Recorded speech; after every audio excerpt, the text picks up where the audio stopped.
YouTube world back at it once again. Instant Classic 8. Do I give a story about where I've been or anything at all? I know it's been a while since I made a video. It's just, you know, things, life, everything. But I have a couple things. Well, I've been wanting to talk about things for sure, but just haven't gotten the right time to do it. But obviously, with it being Mania season and like big news and everything is dropping, I wanted to kind of get a couple thoughts out. And I'm not going to do everything in one video. I can kind of break them up and do it over time. But today, I just wanted to get on here and talk about the news about or potential news when it comes to the network because as far as me watching WWE, I don't really watch a lot. I mean, I've said that numerous times coming on here in the last year or so, but it's honestly I don't watch it that much.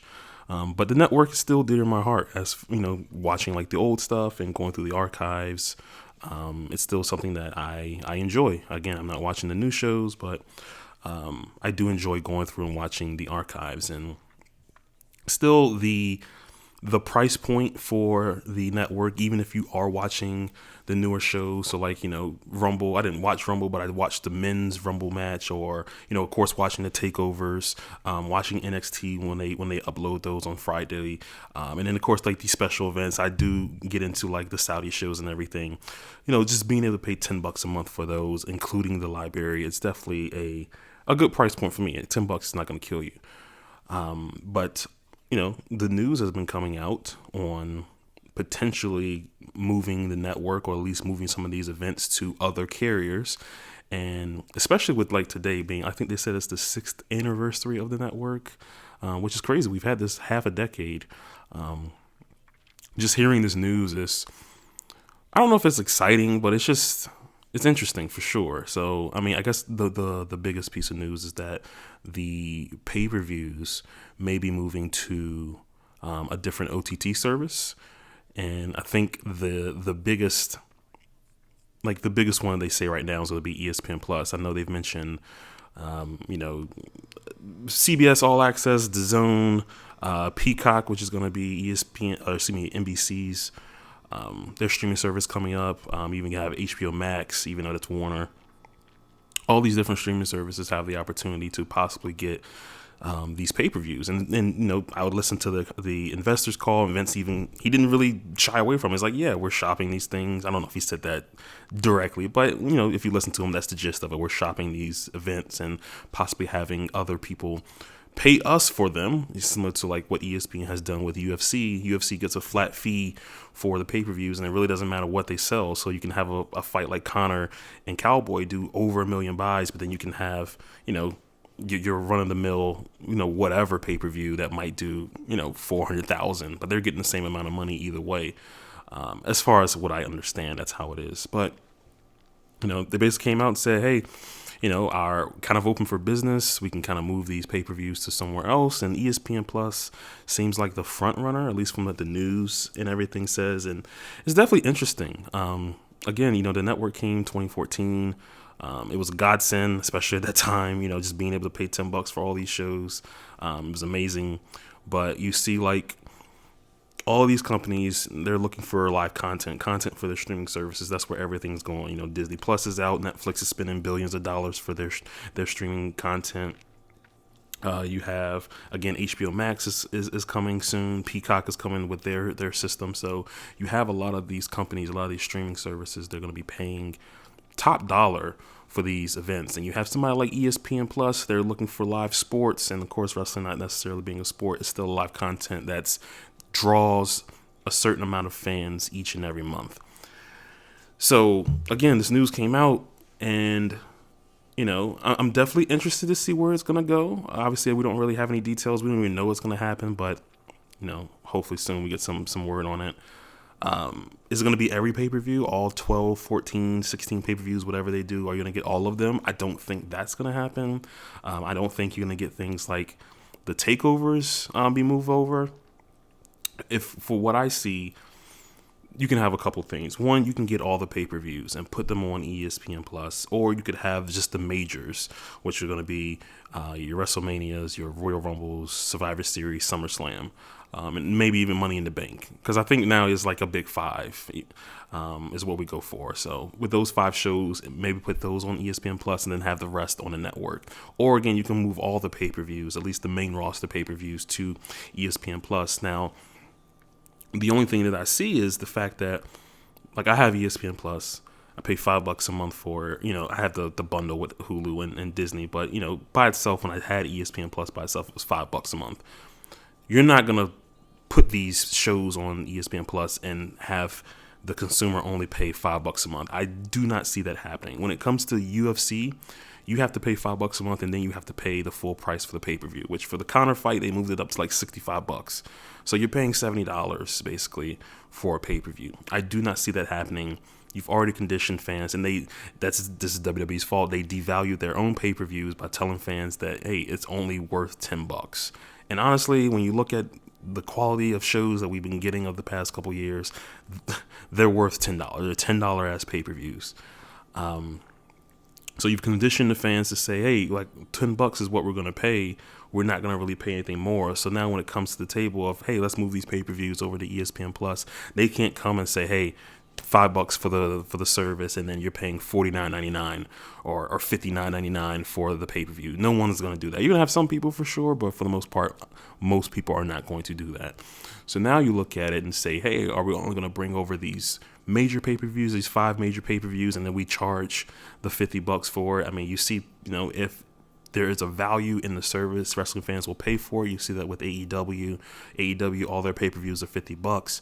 I've bought all of them. I just pre-ordered Revolution just earlier today.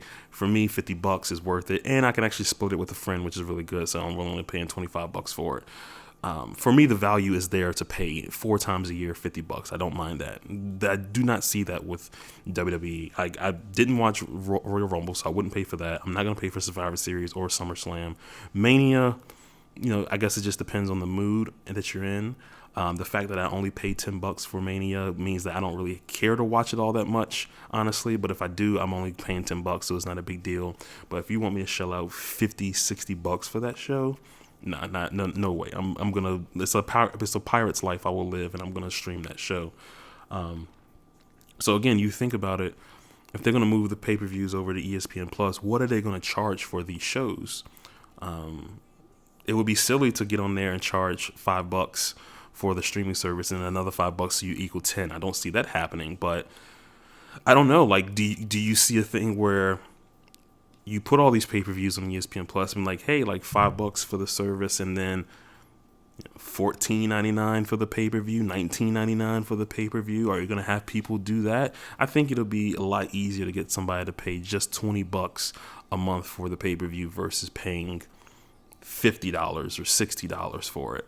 I just think that's outrageous to ask people. So again, with me, it's going to suck seeing this stuff. Even though I don't watch, it's going to suck seeing this stuff move from the network. But when the rights fees are coming and they're paying, however much millions of dollars for these shows just for you to put on, and you don't have to worry about the back end, you don't really have to worry about anything, I think that's going to be good for the WWE. I don't think it's going to be good for the fans, unfortunately, because one, you're going to end up paying more money for these shows. And then, again, like I mentioned earlier, these shows, the value of them, they're $10 shows.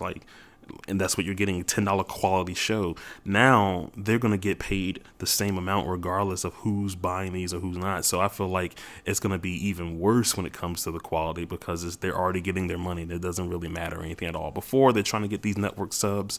Network subs have been going down. I think they capped out around 1.6 million, but now they've been going down, and I don't know. It's definitely an interesting time.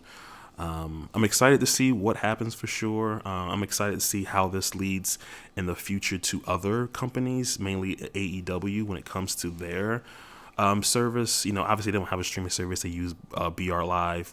But I think eventually if some company comes to them and like, hey, like, we'll pay you X amount of money, you put on these shows, obviously they would have to move up. For me, I think 8 months of shows would be perfect for the year. I don't think 12 months. I don't think you need 12 shows a year. 8 months would be great where you have the month before your big shows, like, Revolution, before Double or Nothing, before All Out, before what's the other one? Full Gear. Before those shows, maybe not have a pay-per-view on there, but then the month after, maybe you can have something. So that means you're skipping January pay-per-view, which is good because Royal Rumble's then. So you're skipping January. You're having a pay-per-view in March. You're having a pay-per-view in April. You will skip. You're having a pay-per-view in February. You're having a pay-per-view in March. You're gonna skip April because obviously Mania's there, and that's the month before Double or Nothing. In May, you're gonna have Double or Nothing. In June, you're going to have your pay-per-view. In July, you're going to have your pay-per-view. And then I would say, August, or probably August, you would skip because you have SummerSlam. So skip August. And then you would come back September, you have All Out. You would probably have no pay-per-view in October. And then, of course, November, you would have a pay-per-view, which will be Full Gear or whatever they call it. And in December, you kind of, slow down for the year, especially with the end of the year, with the holidays and everything. You kind of slow down. Don't worry about that. So I think 8 months, 8 shows per year is actually really good. But again, it just depends on whatever these companies, whether it be HBO Max. I don't even know if HBO Max is going to have live content. But if they do, it'd be awesome. But again, it just depends on what these companies come to them and kind of bring to the table. But it's definitely going to be interesting to see what they do with the network and how things go with the WWE pay-per-views, because it's going to correlate with what happens with other wrestling companies going forward in the future. So those are my thoughts on that. Again, the network, it's still, if you're a fan, if you're watching shows all the time, it's a great value with me. Because I watch AEW live on Wednesdays, I watch the NXT when I want to watch it. I'll watch it on Fridays. And of course, the takeovers are still quality. It's still well worth $10 even more. That's also the question, like if they move takeovers, which I don't think it's going to happen, what's like the value of a takeover show? It's very interesting to see. But again, I'm excited to see. I'm really into like the business portion of wrestling right now. It's just really cool to see all the moves and everything's being made, and I'm excited to see where they go to in the future. Let me know how you feel if you're gonna buy these pay-per-views. If they do start charging them again, how are you gonna feel about that? And once the news come out, we can definitely talk about that soon. But until then, Instant Classic 8, peace.